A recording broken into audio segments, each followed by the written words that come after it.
Welcome, welcome, welcome, my friends, to the show that never ends. This is No DQ&A Video here on NoDQ.com. For those of you checking it out for the first time, I am the owner of NoDQ, Aaron Rift. I've been running the website now for about 13 years, and I've just gotten around to doing Q&A videos. This is episode 25. Let's get right down to it. I will be answering some questions from the YouTube channel official comments. So here we go. Aaron, what sort of gimmick or angle should Chris Jericho do to stay fresh when he comes back? Just something different. Chris Jericho has been reinventing himself time and time again over the past 10, 15 years. When he comes back, just do something different, that's all. What do you think about Alberto Del Rio's ring announcer, Ricardo? I think he's tremendous. His facial expressions, the whole deal with the ring announcing really adds to Alberto Del Rio's character. I think he's a great character and hope he sticks around for a long time. Hey Aaron, in my opinion, I think WWE should do Rey vs. Sin Cara at WrestleMania, and I would like to see Edge vs. Christian one more time. Do you think it will happen? I'm not sure if it will, but I hope it does. Well, Edge has always said that he would like to have had his last match against Christian, like at WrestleMania in Toronto, but it's highly unlikely that Edge is ever going to step foot in a ring again, unfortunately. Hey Aaron, what's up? Love the show. I was wondering if WWE will ever do a pay-per-view in Mexico.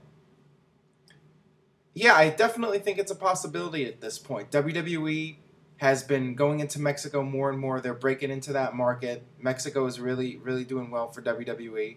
And, you know, they've done pay-per-views in Canada before, so Mexico's certainly a possibility. They're doing this coming month in October. WWE's going to be doing a tour in Mexico. They're going to be doing Raw in Mexico. So that's one step closer to actually doing a pay-per-view in Mexico. So yeah, definitely see that as a possibility down the line.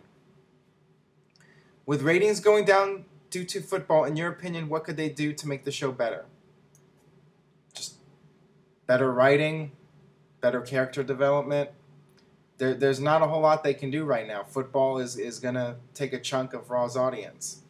What they need to do is not panic. WWE needs to have a game plan, a storyline plan for the next several months, and just stick to it.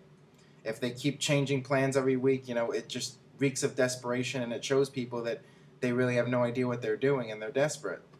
So yeah, that's what I would do if I was WWE. Just stick to a plan, and just don't worry about the ratings.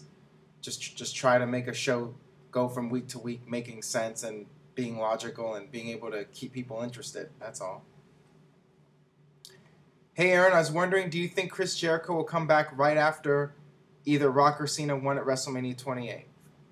Well, like I said before, Chris Jericho could be returning at any time. He's just got to pick his right spot when he feels it's the right time to come. Rock and Cena, WrestleMania 28. I think that feud will continue after WrestleMania 28, so I'm not sure if Jericho's going to get involved in that. You know, he might get involved in something with CM Punk, so we'll see what happens. But, I mean, it all depends on timing, basically, with Chris Jericho in terms of him returning. You know, he's got a lot of things going on right now. He's doing his stuff with Fozzy, and he might not want to return right now. He's got a lot going on. So, yeah, it just all depends on when he's got the time and when WWE needs him or when there's an opening for him. So there you go. If Sting would have signed with WWE during the day after WrestleMania 27, how would you use him and what way leading up to his retirement match against HBK at WrestleMania 28? Well, if I was going to use Sting, I would have brought him in just to do like one or two big dream matches. Actually, my idea for Sting this past year was for him to come in and talk about how he's never competed for WWE, but he wants to be able to come in for one match and make a bigger impact in one match than anybody else has ever done in an entire career by defeating The Undertaker at WrestleMania 27. So that's how I would have built that whole thing up with Undertaker and Sting, and that was a heavily rumored match earlier this year, and it never took place. I would just have him do the one match and then go into the Hall of Fame. I wouldn't, you know, have him stick around and do a lot of matches or whatever. Just have him come in for one big match and promote it as him coming in and trying to make one big impact in one match. That's what I would have done. Alright, let's see here. Hey Aaron, what do you think about the return of the NWO 2002, and was it the right thing to do? Well, considering WWE owns the trademark for the NWO, it was the right move to, do something with the NWO, do something with that name and brand. But unfortunately, WWE didn't really go anywhere with it. The NWO could have made a big impact in WWE, and they could have stretched out the storyline over a year or two, and it burned out in like 4 or 5 months. And that's partly because of Scott Hall not being in the right condition, the right state of mind, and just Hogan getting the big face pop at WrestleMania 18, and them turning him babyface. Just things didn't end up working out for the NWO. And then of course Nash tearing his quad out. They tried to keep the NWO going by bringing back Shawn Michaels and getting other people into the mix, teasing that Triple H might become part of the faction. So yeah, just a number of circumstances led to the early demise of the NWO. It's too bad. Hey Aaron, I think it's time for WWE to change the music they use during Raw. I'm sick and tired of Nickelback and Green Day every 5 minutes. Don't they own rights to more music than that? Well, it's not owning the rights; it's getting the music licensed. And I guess they just worked out a deal with Green Day and Nickelback or whatever. Yeah, I'm not really a big fan of the Green Day song. It seems too happy for SmackDown. It seems like it's the happiest theme song that WWE has ever used for a television show. It's a far cry from the Beautiful People back in the late '90s. So yeah, I think it's time to change it up. But it's WWE's decision. They're gonna try to get the most popular song for the least amount of money. So wherever they can get the best deal, that's the song they're gonna use. What do you think was the best and worst year for WWE, only counting post Attitude Era? I think maybe probably 2002, 2003 was a pretty dark period. 2004, pretty dark period for WWE. Following when WCW and ECW went under and the whole invasion kind of fell flat. Yeah, it seemed wrestling really lost its popularity and didn't really regain some of it back until guys like John Cena and Batista and Randy Orton got their big break and became major stars. Yeah, that was kind of a cold period right there. And when Triple H, was the world champion, beating guy after guy, that was definitely one of the dark periods of WWE. And some would say the last couple years, it's kind of gotten bad again. They were doing well in like 2005, 2006 with, like I said, with Cena, Orton, and all of them, and Eddie Guerrero. All those guys were doing really well. So yeah, I would say around 2003, 2004, and then maybe the last year or two.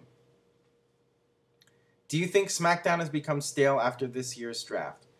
Well, yeah. I mean, they only have like one or two marketable names. They have Randy Orton, who's by far the top guy, and then you have Christian, and then Mark Henry, Sheamus. There's not really a whole lot of guys on SmackDown right now. It's kind of a mess, which is why WWE's doing this whole Super Show thing, trying to boost SmackDown a little bit, get them on Raw, and make those guys mean a little bit more to the fans.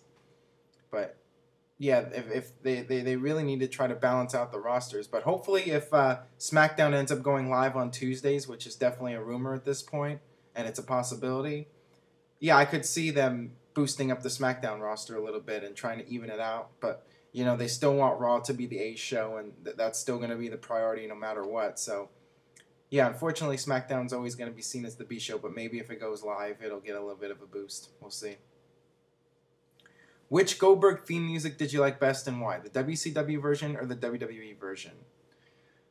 I always liked the WCW version when he changed his music. I wasn't really a big fan of it at first, but then it kind of grew on me, Goldberg, Goldberg. It kind of sounded like they're chanting him, along with the music or whatever. So it grew on me. Yeah, I liked it. All right. What do you think if WWE put WrestleMania in either Chicago or Victoria, Texas instead of Miami? Okay, first of all, they're not going to be putting WrestleMania in a city like Victoria, Texas. It's going to be a major city. It's already set for Miami. It's not going to change. So they're doing that for Cena and Rock. Austin, he brings up Steve Austin and CM Punk, like having WrestleMania in Chicago for that. I don't think it really matters where Steve Austin and CM Punk takes place if it happens. Any big city where WrestleMania is and they do Steve Austin versus CM Punk, the crowd is going to be, off the wall for it. So it doesn't really matter.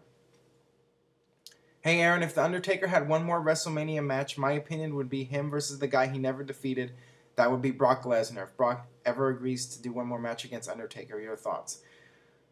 Okay, well, last year it was definitely a possibility for Brock Lesnar and Undertaker. There was that stare down at the UFC pay-per-view. Undertaker was in the crowd. Brock Lesnar came out after his fight and got in Undertaker's face. And, that was the talk of the internet for a couple months. But things never came to be. Brock Lesnar is still doing UFC, and there's not going to be a match with Undertaker probably at all, considering Undertaker's career is starting to wind down, and I'm sure Brock Lesnar is going to be in UFC for the next couple of years. But yeah, I mean, if Brock ever decided to step down from UFC, and I could see him coming back to WWE in some capacity, probably not a full-time thing because that's the main reason he left in the first place. He got burned out on the travel and everything, but yeah, if not Undertaker, I could see Brock Lesnar coming back in a couple years and doing a big WrestleMania match, maybe with a John Cena, Randy Orton, or something like that. What is your favorite Royal Rumble match and moment? Mine would have to be this year's Rumble because they added 10 more superstars in the match, and my favorite moment would have to be when John Cena returned in 2008, just because it was so unexpected.